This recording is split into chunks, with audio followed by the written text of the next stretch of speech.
साथियों सलाम, नमस्ते, सत श्री अकाल और जय भीम जोहार। साथियों उर्दू के एक शायर हुए, इकबाल नाम था उनका बहुत ही क्रांतिकारी शेर है। जिस खेत से दहका को मयस्सर न हो रोटी, जिस खेत से दहका को यानी कि किसान को, जिस खेत से किसान को रोटी ना मिले, जिस खेत से दहका को मयस्सर न हो रोटी, उस खेत के हर खोश है गंदुम को जला दो। यानी कि जिस खेत से अगर किसान को जो हाड़ मांस जलाता है, गलाता है, मौसम गर्मी का हो, बरसात का हो, ऐसा मजदूर किसान, और उसे अपने ही खेत से अगर रोटी ना मिले यानी कि अनाज ना मिले तो क्या जरूरत है ऐसे खेत का। तो शायर कहता है ऐसी गेहूं की बालियां को जला ही देना बेहतर है। आप कह सकते हैं बहुत ही क्रांतिकारी बातें हैं दोस्तों। आप ये भी कह सकते हैं कि हिंसक बातें, मैं उकसा तो नहीं रहा हूं, ऐसा कतई नहीं। कभी लोग अपनी बातों को रखते हैं। और अब आप झारखंड आ जाएं, आप झारखंड में देखिए, झारखंड बना झारखंडियों के लिए, आदिवासियों के लिए, मूलवासियों के लिए। आज वही अपने मौलिक अधिकारों से वंचित है।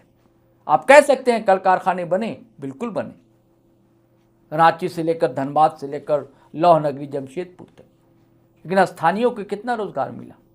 अब बेघर कौन हुआ? स्थानीय लोग। और ऐसे मामले में अगर कोई युवा नौजवान गुस्सा होता है तो आप क्या कहेंगे? उस गुस्से को वाजिब कहेंगे या अनैतिक कहेंगे? ऐसी नौबत दरअसल आती क्यों है? बार बार आरोप लगता है ना टुमरी एमएलए जयराम कुमार महतो पर, मैं उनकी ही बात कर रहा हूं। और मामला है डीवीसी दामोदर वैली कॉरपोरेशन जो है चंद्रपुरा यूनिट का मामला है। कुछ लोग मजदूर काम कर रहे थे, 2008 से काम कर रहे थे, और 2018 में से उनको 13 ही दिनों का मात्र काम दिया जाने लगा, और इधर तो उनको बैठाल ही दिया गया है। तो वो जाए तो जाए कहाँ वो मजदूर? उसे तो अब एक ही दिखता है अपने इलाके में, विधायक। तो पहुंच गए जयराम के पास, जयराम साहब मैनेजर साहब के पास पहुंच गए और जमकर खिंचाई की है उनकी, और दहाड़ा है। तो मैं चाहता हूं दोस्तों कि सुनिए जयराम महतो ने कहा क्या है, जिसकी चर्चा बहुत तेज है। अबरी जे धमकायलो कोई अधिकारी रहे, अगर सर्व बाहर मिल गलो एकदम पटक के मार दियो, जेल दियो, फांसी नहीं होते पटक के मार। 24 घंटे झारखंड पुलिस स्टेशन में नहीं बचे थे। क्वार्टर में मिल तो कहीं मिल तो बाजार में तो पटक के मार दिए। मजाक नहीं करते। अरे लोकतंत्र का मतलब अगर किसी का 8 मिनट भी लेट हो तो उसको न्याय मिलना चाहिए। 8 साल, अगर हम आपको 1826 भी आज मान ले तो 8 साल। झगड़ा मत कीजिए। मांग 1326 करने उसी को लेकर हम बैठे हैं, झालमुड़ी बेचने यहाँ बैठे हैं, जो मांग वही लिखाएगा। अब 120 सर देखें, हर चीज में टांग लगा है, हर चीज में।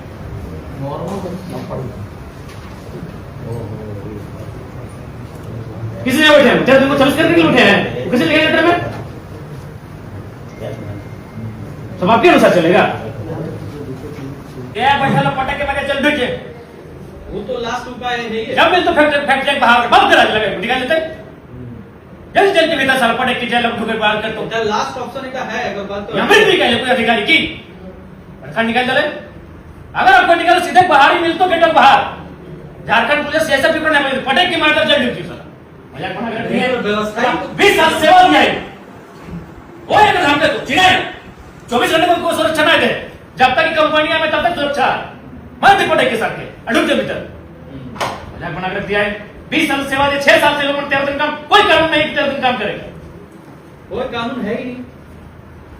एकदम मजाक बना दिया देश की सारी व्यवस्था को, हर जगह पूंजीपत बना देगा। आप व्यक्ति सुनने वाला कोई नहीं है वर्कर का। आप बताइए तो ईमानदारी से दिल में हाथ रख के बोले तो 13 दिन में कैसे कोई काम करेगा? 20 साल जवानी दे दिया अपना। एक आदमी काम करने का समय 30 साल होता है, 25-30 साल काफी होता है काम करने के लिए, 25 साल पढ़ाई लग जाता है। 20 साल दे दिया आपका लोग एक वर्कर के रूप में। अब धमकी देते हैं 17 दिन। अबरी जे धमकायलो कोई अधिकारी रहे, अगर सर्व बाहर मिल गलो एकदम पटक के मार दियो, जेल दियो, फांसी नहीं होते पटक के मार। 24 घंटे झारखंड पुलिस स्टेशन में नहीं बचे थे। क्वार्टर में मिल तो कहीं मिल तो बाजार में तो पटक के मार दिए। मजाक नहीं करते। है? 20 साल की जिंदगी बीतेगा, कौन सी डर लगा लो? दादा हमारे 8 साल बचल है। जवानी जिंदगी तो बीतेगा, कभी डर होगी, कौन सी डर होता है? जे धमकी दलो, कोई भी अधिकारी को धमकी दलो, जब दिनों सरकारी अपन काम से बाहर मिल गए, मना करते हैं हम लोग। चाहने से क्या नहीं होगा जी? क्या नहीं चाहने से बताइए तो? अरे 20 साल आपका काम दे चुका है, उसको तो आपको तरस खाना चाहिए, तरस खाना चाहिए आदमी पे आपको कि जिंदगी का अपना जवानी दे दिया तो आदमी कैसे 13 दिन काम कैसे करेगा? क्या मतलब है आपका इस नौकरी का? यही तो नेताजी 18 में कैसे डिसाइड करें? कैसे डिसाइड हुआ? आप लोग बताइए कि कैसे डिसाइड हुआ? नहीं कर पाए, आज उसको सही कर ठीक है। बात बताइए, किसी सरकार में भारत की इकोनॉमी माइनस था तो वर्तमान सरकार को पॉजिटिव करेगी कि नहीं, या बोलेगी नहीं उस सरकार में माइनस था, हम भी माइनस रखेंगे? आप उसी को चलाने आए, आप उसी से व्यवस्था चलाने आए ना, आप चलिए व्यवस्था ठीक है, इसीलिए आप चलाइए व्यवस्था ठीक ये कर रहे हैं, ये कर रहे हैं, घुमा रहे, गोल गोल घुमा रहे, एक्सप्लोर करके आपको बताएंगे। क्या एक्सप्लोर कीजिए? एक्सप्लोर क्या कीजिएगा? जगह नहीं रहेगा तो नहीं रखिएगा। आप इतने बड़े अधिकारी, आपको जानकारी नहीं है क्या हो रहा है? एक्सप्लोर कीजिएगा, वो तो डालने वाला बात कर रहे हैं। मुख्यमंत्री तो सब कुछ थोड़े जानता है नेताजी सब। जानिए, जानना होगा काफी लोग का है, ठीक ना? क्या प्लान हम लोग का है? नहीं सर, आप ऐसा नहीं है, यही के लोगों का हम लोग क्या मिला हम लोग को? हमारा सबसे नामी और पवित्र नदी दामोदर दूषित हो गई, दामोदर का पानी छूने के लायक नहीं है। आम व्यक्ति को क्या मिले प्लान से, जिससे कुछ नहीं गया? उन लोग यहाँ कमीशन खा के, उन लोग यहाँ टेंडर मिलता है, आम व्यक्ति वर्कर नहीं बन सक रहा है। वर्कर बनते उसको 26 दिन काम नहीं मिल रहा है 20 साल सेवा देने के बाद। बंद करें, धमकी बंद कर दीजिए। अरे आप लोग को खुद तरस खाना चाहिए कि 20 साल अपना जवानी जिंदगी हाड़ मांस गला दिया, सबका चेहरा में झुर्री आ गया, 50 साल में लोग 65 साल का दिख रहा है, अब खुद तरस खाना चाहिए। अरे वो मानवता भी होता है, वो दया भी होता है, ह्यूमैनिटी होता है। सब धार्मिक काम सोचते हैं, तो सबसे बड़ा धार्मिक काम तो ये है, काम कीजिएगा सब मैंने गलत काम आ रही है फिर बोलेगा। आपको खुद तरस खाना चाहिए। देख रहे हैं लोग हालत क्या है, आज इतना महंगाई में कैसे का परिवार चलता है।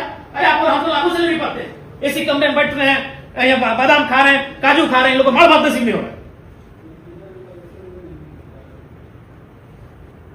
और हम इसलिए काजू खा रहे हैं कि कम से कम उसको रोजी रोटी नसीब हो सके। हमको अपना काजू का चिंता है, हमको अपना एसी का चिंता है। कुछ इमेजिन कीजिए तो क्या लोग बैठा है भूख हड़ताल में, 40 डिग्री का टेम्परेचर पार भूख हड़ताल में बैठा, इमेजिन कीजिए। एक सड़क में बैठा, क्या इमेजिन के हम एसी में बैठे, इमेजिन कीजिए क्या हाल होता है उसका। इतने भी असंवेदनशील मत होइए, एकदम आप चाहिएगा क्लियर हो जाएगा। भारत देश है, सब संभव है। चाह नहीं रहे एकदम क्या दबाव है बताइए, दबाव क्या है और दबाव क्यों रहेगा, ये तो कोई मैटर नहीं है। हाँ चलिए एक और राजनीतिक दबाव रहता तो हम तो विधायक 2024 से बने, इन लोग तो 20 साल से भाई चल हम तो मेरा राजनीतिक जीवन ही उदय नहीं होता। अगर आपको ये प्रेशर था कि नहीं जरा आपको आएगा काम नहीं होगा तो इन लोग, ये तो 20 साल पुराना केस है। हम आज अगर आपको 25 में कोई बार काम बोलते हैं तो आपको प्रेशर होता कि भाई हमको भी देखना है। ये तो 20 साल पहले से काम कर रहे हैं, 6 साल पहले से 13 दिन में काम कर रहे हैं, इसमें तो कोई राजनीतिक दबाव भी आपको नहीं होना चाहिए। ये तो मैंने जो भारत देश का संवैधानिक कानून है, जो कंपनी एक्ट है, उसके अधीन इनको खुद करना चाहिए। आपको ये कार्रवाई क्या सुन साहब, आप लोग एगो दाएं का फेंक रहे हो, बाएं फेंक रहे, सब नहीं चलेगा। ये 10 साल से कॉन्ट्रैक्टर है, वही 10 साल से कॉन्ट्रैक्टर करवा रहा है, कॉन्ट्रैक्टर भी चेंज नहीं हो रहा है। सोच लीजिए यहाँ का मनसा उसी को दे रहा है, बार बार उसी को टेंडर। सबको मालूम है कंपनी में क्या हो रहा है, आई टेंडर में क्या हो रहा है, सबको मालूम है। सब व्यवस्था एकदम चरमर आ गया है। उनका जो अधूरा काम तो हमारी जानकारी में रहेगा कि नहीं रहेगा, चाहे पुल रहे, सड़क रहे, भवन रहे, उसको पूरा करेंगे कि नहीं करेंगे। तो फिर आप ये कह रहे हैं कि हमसे पहले जो अधिकारी थे वो क्या करके नहीं, आपकी जवाबदेही वहां शुरू करना।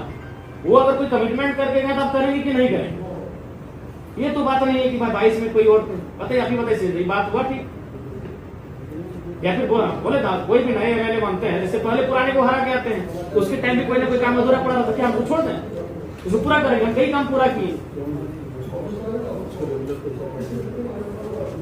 कोई ऐसा योजना है जो नई सरकार बनी थी क्या उसको छोड़ देगी, नहीं उसको पूरा करेगी। तो आप ये कह रहे हैं कि भाई 22 में कौन जीएम था नहीं था, तो आप अगर उस कुर्सी में आके बैठे हैं, उस दायित्व का निर्वहन कर रहे हैं, तो वहां से शुरू करना, वो चीजों को देखना। मैं कहता हूँ कि हमेशा कहता हूँ कि भाषा की मर्यादा बनी रहनी चाहिए। ये अपेक्षा करता हूँ कि हमारे व्यूअर्स पढ़ा लिखा है, आप कमेंट तो ज़रूर करेंगे, कमेंट करते भी हैं, लेकिन वही आग्रह है कि मर्यादा बनी रहनी चाहिए भाषा की। और दोस्तों, आप अगर पहली बार आए हमारे चैनल पर तो सब्सक्राइब कर लीजिए, फेसबुक पर देख रहे हैं तो पेज फॉलो कर लीजिए, और वीडियो हमेशा की तरह धड़ाधड़ फटाफट खटाखट शेयर कीजिए, लाइक कीजिए, कमेंट कीजिए। आज्ञा दीजिए, इजाज़त दीजिए। जय हिंद, जय भारत।